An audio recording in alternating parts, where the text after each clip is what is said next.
my God. Like, seriously, some of these people on YouTube, you can tell that they are just grabbing onto this case just to have a topic, just to, if they're monetized on their channel, just to cash in. Yes, some of that really is going on. Some of these people, oh my God. Just the way they talk about the case and, hey, you guys, what do you think? Do you think that Chris was being fake, or do you think Shanann was forcing Chris to participate in her Thrive videos? Do you think she was forcing that upon the children? What do you think his problem was? Okay, clearly a lot of really young, inexperienced people are cashing in on this topic. So it burns my skin that they don't really have a depth coming with the topic. It's just this surface, what do you guys think about this case? Blah, blah, blah, blah, blah. Clearly half of these people are too young to have ever been married yet. Literally. Not been married, not been through a relationship, not been through a toxic relationship, don't have any children. Like, it's astounding to me, the people discussing this case that can't bring any real depth, experience, passion about this, something they see within that couple, something that happened in that family's life that they can also relate to from some experience in their life, bring something to the table to help bring awareness and spread knowledge of this case and the issues going on within the case. And yes, that really does burn me up. And it just, I click on some of these videos and I hear these very young, inexperienced people that are just starting out their lives. They don't know what the hell is what. Never had a relationship, never been married, haven't had a traumatic childhood, haven't been through a toxic relationship in their damn life, don't have any damn experience with any of this, don't even have kids. Like, what the hell? And literally just snatching up this topic to have something because it's being talked about a lot. That kind of shit makes me sick, but there's nothing I can do about that in the world. All I can do is focus on my path. Okay, so people asking so many questions. People still have a lot of questions about this case. What happened? What do you think was going on? Okay. If you are a person like me, who has been taken for a goddamn ride by covert narcissists, pardon the language, if you are a person like me, and I don't have any shame in my damn game, I was raised in a traumatic childhood. Thank God I got to go to therapy. I was in the streets as a young teenager, in and out of foster care, in and out of the system. Thank God I had a therapist. 20 years off and on with her. Thank God I wanted to grow and overcome the patterns and the things that have been inflicted on me as a child. I've raised 2 sons. I've been married twice, divorced twice, and had a series of, yes, toxic relationships while trying to overcome my own codependency issues and patterns from childhood. Yes, I made a lot of mistakes in what I attracted in partners in my life. I have a lot of damn actual experience with this type of thing and these type of people, okay? And so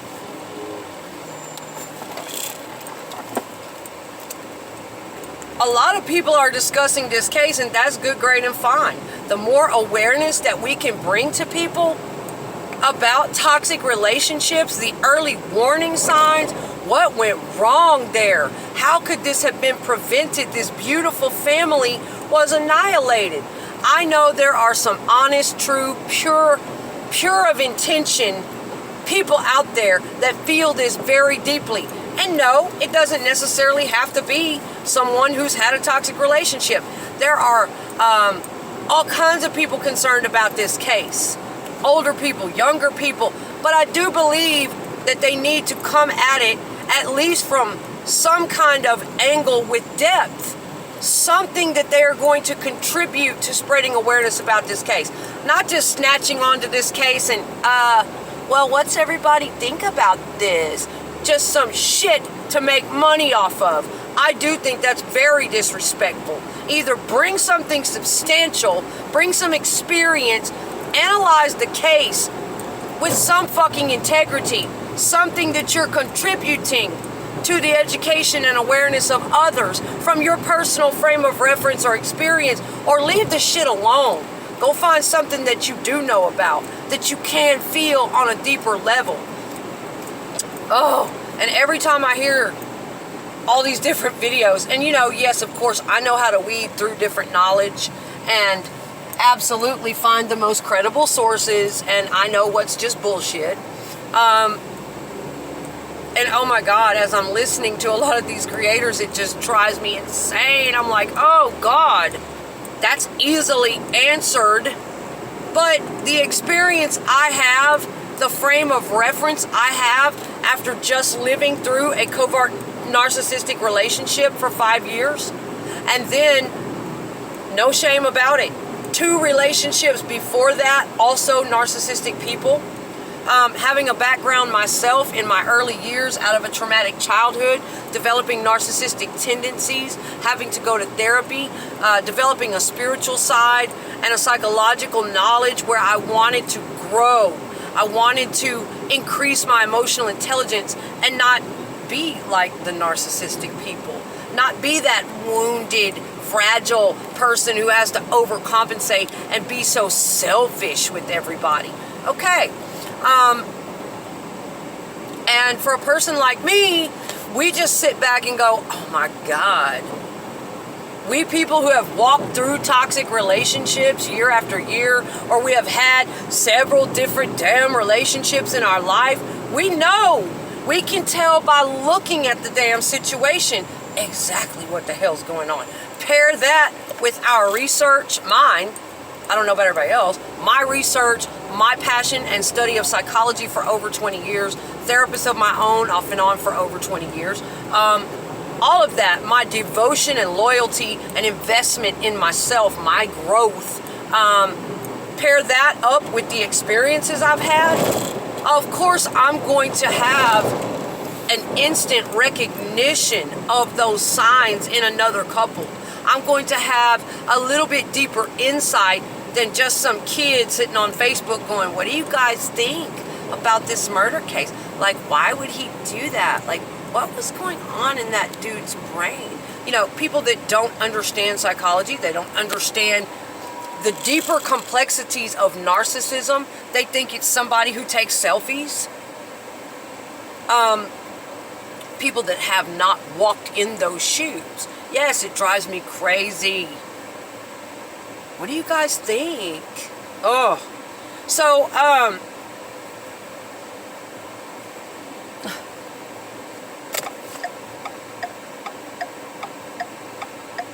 I just feel like I need to speak on this case. I deeply feel that. I feel Shanann. I feel her energy in every way, shape, and form. That she no longer has a voice. And so many, like I said, she was snow jobbed. She was a target from day one. Take it for what you will. From a psychological perspective, she got involved with a person who was very emotionally underdeveloped, immature, not experienced, and wounded, detached, emotionally remote, inferior feelings somewhere way back from his childhood. Psychologically, that is what happened. She got involved with a covert narcissist who may have had other disorders as well. And that's just a narcissist. We need to get this understanding down. Generally is a very immature, underdeveloped person in their own self-esteem and all of that stuff. So from a psychological perspective, that's what happened. Now, we're going to flip this around from the spiritual perspective. And like I said in videos before, to me, if you don't have both in balance, if you don't have both frames of reference in balance, then you have a very limited view of a situation. If you're just looking at it from a cold, scientific, psychological, critical thinking. That is it. And you don't have any deeper insight into other people, into feeling energy, into being able to use your intuition and higher senses to pick up on things, and some spiritual knowledge. I don't care if people think that's flaky or not. If you don't have both, or if you're just way off to the other side, you have no critical thinking ability, no scientific, you don't follow any of that, you have no psychological training, and you don't use critical thinking skills, and you're just really way off to the deep end of being a spiritual flake, where everything is about, oh, it was a boogeyman, and it was a devil possession, and oh, I think God wanted this, and no, you have to have both. You have to have both. To me personally, I have to have both. That gives you the most well-rounded perspective so that you can evaluate the situation, so that you can evaluate people from all perspectives. You know what I'm saying? It's like if you limit yourself to just one of those, it's like Sloan Bella, the psychic. I love her. I love her. She is psychic to celebrities now. She worked her way up. That woman is tough. She's street smart. She's been there, raised in a very traumatic childhood. Those types of people have an extra knowing, an extra sensory situation that they had to have to survive in the streets as young people. I did the same thing. When you're raised in trauma like that, it's not explainable. There's no science to back it up. It's just an extra sensory knowing. You pick up and read energy. You have to survive. She is also a critical thinker. She's well studied and well versed in psychology. Very smart woman. And she mixes both. And she talked about how she started out running away from home, very traumatic childhood, working with street people, living in the streets, being a runaway, and also tuning into her own psychic abilities at that time. She wanted to be a psychotherapist, okay? But I totally agree with why she didn't go that route. That is too limited. I loved how she put that down because that resonated with me so deeply. She wanted to be a psychotherapist, but she knew if she went into that field alone, that would limit her. She would have to absolutely shut down her psychic abilities, her ability to have higher intuition, higher understanding, to be able to feel people's energy and read that, and really explore her more spiritually connected side as well. If you're going into be a psychotherapist, absolutely not. You're going to have a very clinical, very, very, very scientific, limited perspective. You cannot put that on patients. You would not be allowed to discuss the more psychic or spiritual aspects and energies that I know damn well exist. There is a lot more to this than we could ever imagine. Science doesn't know everything. They don't have it all figured out. There are questions they cannot answer, okay?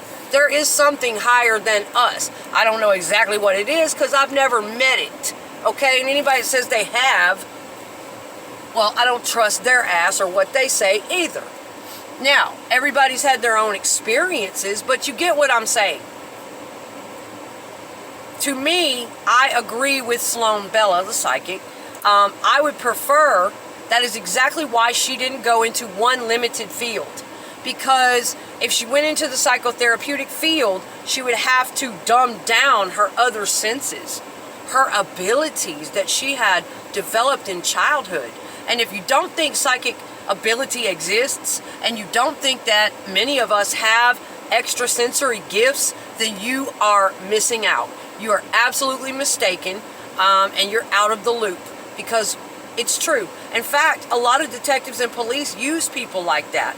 That's been around for ages. And so it resonates with me very deeply why she did what she did, and I feel exactly the same way. Whereas if she decided not to go into that field, she could keep her spiritual side, her more intuitive side, her psychic abilities, and still educate herself psychologically and scientifically, and she could use both of those, because nobody can tell her what to do in her own practice as a psychic.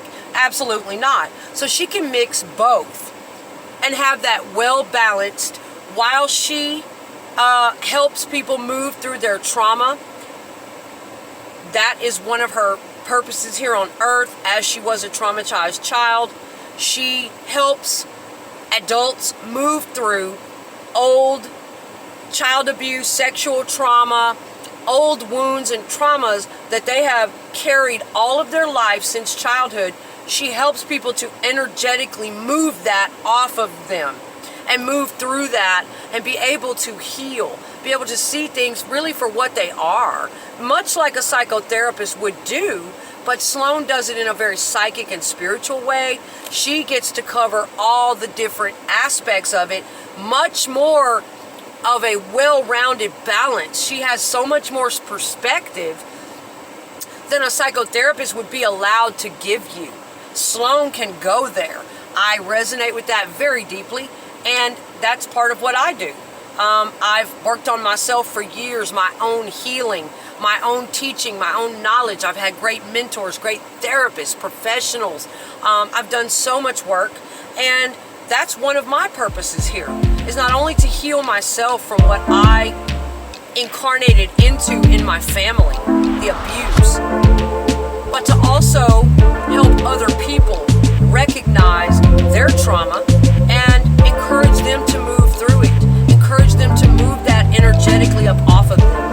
And I am not a licensed psychotherapist. I don't claim to be, but I share my personal experiences and the things that have worked for me. So, you know, much like her, I really agree with that well balanced. And if you are shut down on